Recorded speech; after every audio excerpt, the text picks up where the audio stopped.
Alright, welcome to another day of Ether Raids. We're taking on Mixture here, and we're going to try out the new units. We're going to go ahead and take a swing at this just to see how this is going to work out in terms of how they perform. This is going to be the first official test here with this Byleth. I think I got to set up like this. Probably not the best team. Really what I wanted here was a hit and run team, but I figured why not just throw Byleth into the mix, see what he can do. Really, it's supposed to be a hit and run team with range units primarily. That's why Yunaka's here and Veronica, because I don't really get to use Veronica much.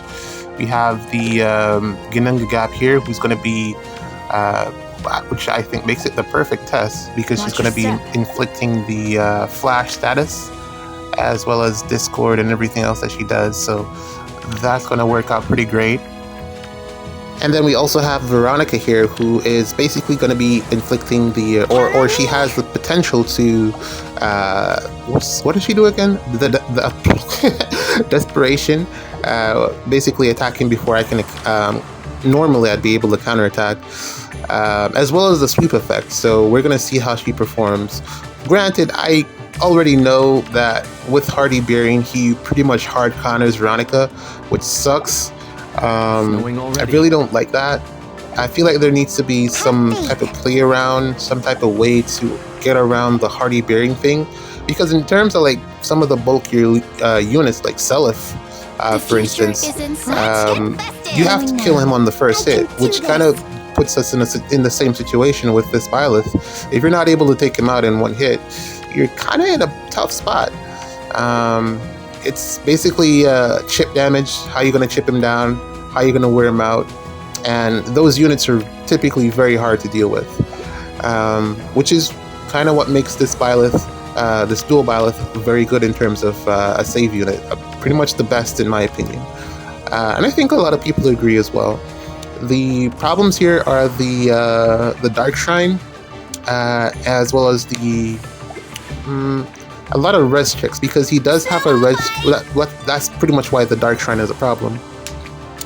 He has a res check in his weapon. Is it in his weapon or is it in the special? I don't know. One of them. There's a res check somewhere to get the scowl effect off. But Veil is also going to be here to be able to do that. But I don't know. It's going to be interesting just to see how it works, everything together. But yeah, the rest check is going to be difficult for him to meet because of the skull, because of the Dark Shrine, and because of Mirabilis having the def res. What is it again? That beast skill? I don't remember, but it's a debuff, and he's gonna be getting at least -9, I think, because he has the most defense and res. In terms of everyone here, so there's no way to avoid it. We're just gonna have to see how he performs. This is actually a very strong team. It's just unfortunate that these teams mean nothing now. This is like a new age of nukes that you need. You need someone who can take this guy out, which is, you know, pretty sad in terms of like where the game is going. How powerful are the nukes gonna be? It's kind of scary, unless you have like Duo Tanaki, who pretty much hard counters him in terms of just having more raw bulk. That Fatal Smoke is going to be a problem, because he does need to heal to be able to just survive in overall. Being able to heal is actually a pretty big thing for him. Or they? I don't know, because it's two of them, so I don't know. But I guess Male Byleth is in the lead, so maybe I should go with him. Yeah, not being able to heal up here is a big problem. That was really down to the inability to make a follow-up attack than anything else. I really am considering swapping out that B skill, that Worry Fighter. Never really been a fan of Worry Fighter, for something else. I don't know what I'd put there, but I'll see what I have lying around, and just to give it a test, because I do think he would work a lot better if he had the follow-up attack. I would be losing the 80% damage reduction, but not being able to hit twice there really put us in a really tough spot. I don't think there's a lot that we can do here. I mean, I could run away. Always an option to run away. Or I could try to take out as many units as possible here, and I think that's the route that I might go because there are quite a few offensive threats here, and I'm gonna get hit by at least 2 of them, so I'm not liking my odds here. I think it's probably best to see who I can take out, and then have him try to far save from there. Since I don't have a healer on this team, very rarely, one of the rare situations that I don't have Elamine, primarily because, as I said, this is supposed to be a range hit and run team, so I really wouldn't need Elamine in that setup. But because of the Kanto control here, not a lot of hit and running taking place here.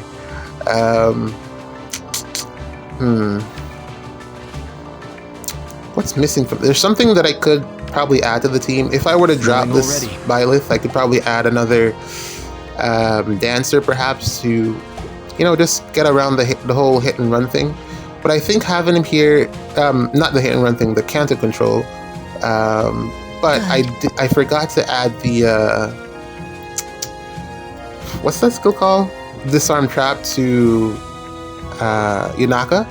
I'm definitely going to give her a Disarm Trap because I think she works well with it. The extra stuff in chip damage is kind of...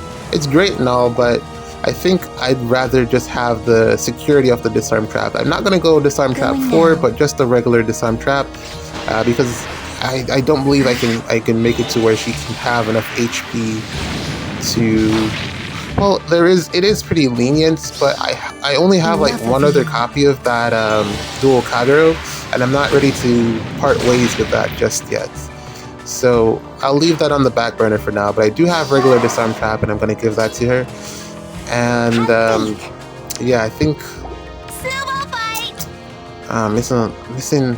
Well, she is able to kill. It's just that the position that it leaves me in isn't one that I necessarily want to be with the fact that Byleth has not been able to heal this turn, which is a big, as I don't know, man, a lot of you know that being able to heal is a big component of any tanking strategy.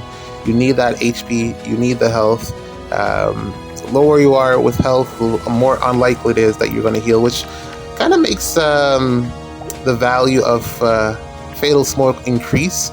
But it really wouldn't have mattered if I had been able to double her in that combat. So I might actually swap out that B skill. Or maybe just go with Quick Repose. Take a break. Maybe Quick Repose, but nah. Hardy burying the seal is probably better. And Quick Repose does have an HP condition, so probably should just look at getting a different fighter skill. Hardy fighter. I can do this. I could probably do that. I don't remember if that gives a guaranteed follow-up or not. I think it does. I could probably do that. Not that it works with his special, but I could swap it out and run Aegis or something. Have faith. But again, a lot of options. This is just first test in the wild just to see how he does. So far, I think Gununga Gap is actually, or at least bonus season Gununga Gap is actually doing pretty well against him here. Because as you can see, I'm pretty much, I don't think I'm going to survive the next combat or the next round of combat because of how low his health is. She was actually the one that brought him down this much as well. So, and also I don't think he met that rest check as I said in regards to the Dark Shrine. So a lot of problems here. Learning a lot here. Also useful information because I'm gonna have to fight this guy too on defense. And as you could see there, he like didn't have a problem with Veronica whatsoever with the Hardy Bearing Seal. Unfortunately, I think it's gonna catch on because in terms of seals, there really isn't much else that you want to run on him. Yeah, it would be great to have the extra bulk with like +7 defense or res, maybe even Mystic Boost for extra healing, but nah, really want to be running the Hardy Bearing Seal. Yeah, he didn't get his, did not meet him the rest check there, and then the lethality. That is quite unfortunate. Darn. well, this is really just bonus season stats primarily, plus Spring eight will come. 8 res from Mirabilis and Arvel combined. But yeah, that was not a good showing. I'm gonna make some changes, and then primarily on Yunaka, and then we're gonna play another one. GG's. Alright, here we go again. We're up against Silver this time, and we're gonna use the same team. It's yeah, still testing. It makes a lot of sense just to use him, and I feel like this is primarily a really good setup here to test him against. He does very, very well against Cavlines, as most save units do very well against Cavlines. The only problem is that the nukes have become so strong that a lot of save units have just fallen off. So the fact that we have a modern save unit, or modern, new, better save unit now, I guess makes up for it. Because really, with Cavlines, all you have to do is pick your lanes and avoid the lanes that you know that you lose against. And that's pretty much what we're going to do here. He is able to beat everyone here except the Sanaki. So I'm going to have that lane empty, the lane that Sanaki is going to threaten. We're going to lock Golvik here just because there's really no reason to, because Sigurd wouldn't be able to reach anyway. And yeah, we're going to take on everything else from there.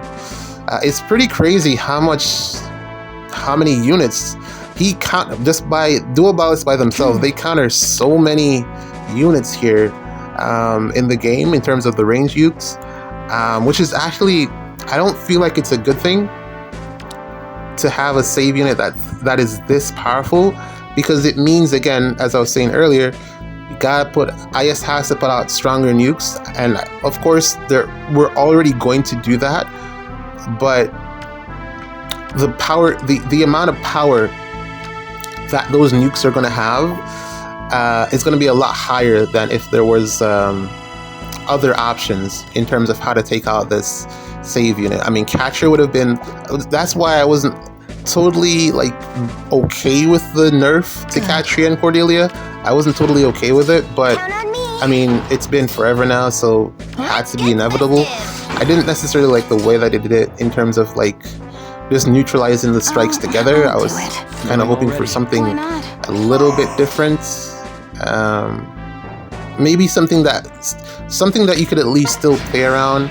The only way to play around it, kind of like what they did with Elamine in terms of the res check, so that if you wanted to run your catcher, you had to meet the res check.